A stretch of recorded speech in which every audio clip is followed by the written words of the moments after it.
encontramos en uno de los parques de diversiones más antiguos de todo el planeta. Inaugurado en 1843, es decir, hace más de 180 años, este parque se ha mantenido abierto desde sus inicios y fue clausurado solamente en 2 ocasiones cuando fue bombardeado por nazis. Más adelante platicaremos más a detalle sobre este vaya dato perturbador. Pues venga, recorramos, vamos a darle. Este parque se encuentra en Copenhague, Dinamarca, donde de hecho también está el más viejo del mundo, que tiene ya cerca de 500 años. Queríamos ir, pero justo ahorita está cerrado, como que ese no es un parque tan popular. Curiosamente este, que es el segundo más viejo, es mucho más popular. Es el sitio turístico más visitado de todo el territorio de Dinamarca, con cerca de 5 millones de boletos vendidos cada año. Esto es una locura porque la población de Dinamarca es de 5.8 millones, entonces casi más turistas visitan este lugar que la población del país entero. Con este perro frío ni de loco me subo a las sillas voladoras. Voy a estar congelándome y todo vomitado ahí.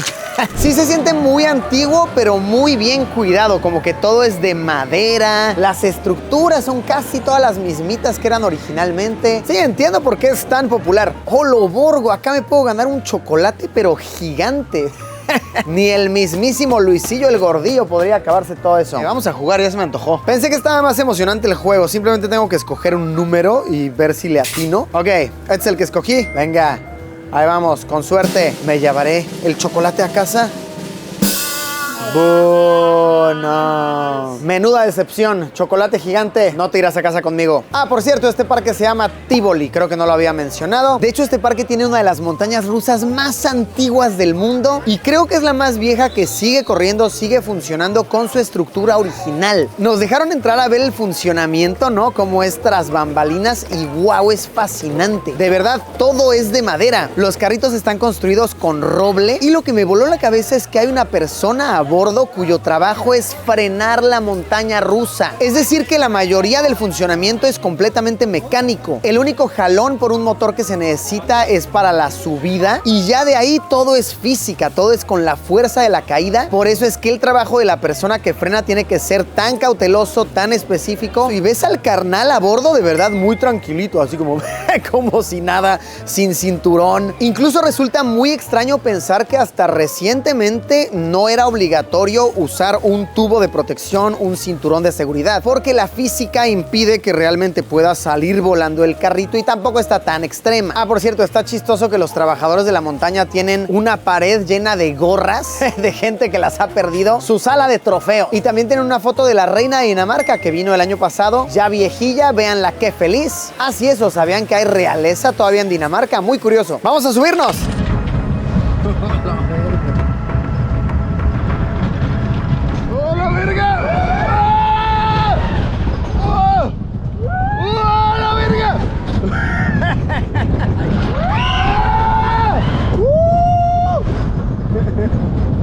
Ok, está muy buena. Es fascinante pensar que todo esto es tan viejo y sigue dando miedo. Esas caídas siguen estando bastante perturbadoras, pero por supuesto que no tan perturbadoras como el dato que les estoy por compartir. Y es que resulta que durante la Segunda Guerra Mundial, cuando estaba la ocupación nazi en Dinamarca, esta montaña rusa fue bombardeada porque la diversión en el territorio estaba prohibida. No podían concebir a sus pobladores siendo felices, riendo, disfrutando de la vida, así que la bombardearon, luego la arreglaron, la volvieron a bombardear y ya después los problemas se fueron arreglando, pero hey, la estructura como tal no se dañó, sigue intacta desde hace más de 100 años. Entonces, ¿lo amerita? Claro que sí. En algún punto de la historia en este territorio estaba prohibido divertirse. Vaya dato bastante perturbador. La construcción más antigua de todo el parque es el famoso Teatro Chino, en el cual hasta la fecha suceden obras de teatro y algunos conciertos. Pudimos ver tras bambalinas cómo es que son los cambios de escenarios, cómo es que todo sigue siendo un funcionamiento bastante mecánico, bastante manual. Sí, una cosa bastante fascinante. En ciertos aspectos resulta algo tétrico, porque ves así como a los payasos, a los mimos.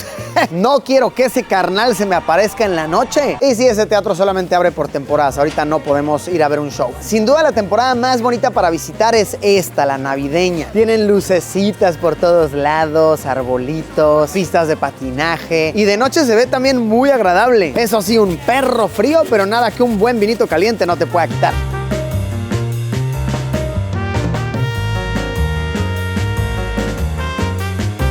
Dentro de las atracciones más modernas tienen una casa de espantos que está muy cool y también un acuario en el cual puedes alimentar pirañas. Le alimentas un pescadito, las tremendas no tardan ni un minuto para deshacerlo. Un dato cool es que Walt Disney se basó en este parque para hacer el mundialmente famoso Disneylandia. Cuentan las leyendas que cuando vino de visita el carnal trajo su librito, ¿no? Su libretita, su pluma, y que iba tomando apuntes de todo, haciendo dibujitos a las montañas rusas así, los personajes así. Oh, hay alguien disfrazado acá, vamos a hacerlo. Y pues sí. Entonces, qué curioso, el parque de diversiones más famoso del mundo sacó sus ideas de aquí. Bien dicen que no existen las ideas originales, solamente las ideas evolucionadas. Algo que está muy mamoncito es que tienes un hotel literalmente junto al parque de diversiones. Y si te quedas en ese hotel, te incluye los pases y todo. A ver, no es gran ahorro, el hotel la verdad está putricarísimo, ¿verdad? pero está chido, está sabroso. Por cierto, nada de esto es mención pagada, ¿eh? Pagamos toda nuestra estadía y demás y lo compartimos porque sí está muy cool. Entonces chequen aquí. Entras, ¿no? Ya estás en el hotel. Nosotros reservamos una de las suites más perrillas que tiene este balcón, del cual tienes una vista directa hacia el parque. Está bastante cool y sí está muy lujoso, ¿eh? Sí es una experiencia como muy top. Me encantó. Aquí te tomas tu cafecito, ¿no? En la noche te quedas viendo. Puedes ver cómo van montando, cómo van llegando todos. Sí, tiene bastante magia. Pues ahí lo tienen, el segundo parque de diversiones más antiguo del planeta, aún en funcionamiento. Gracias por haberme acompañado. Nos vemos como siempre, ya lo saben, en unos días con un video nuevo. ¡Adiós!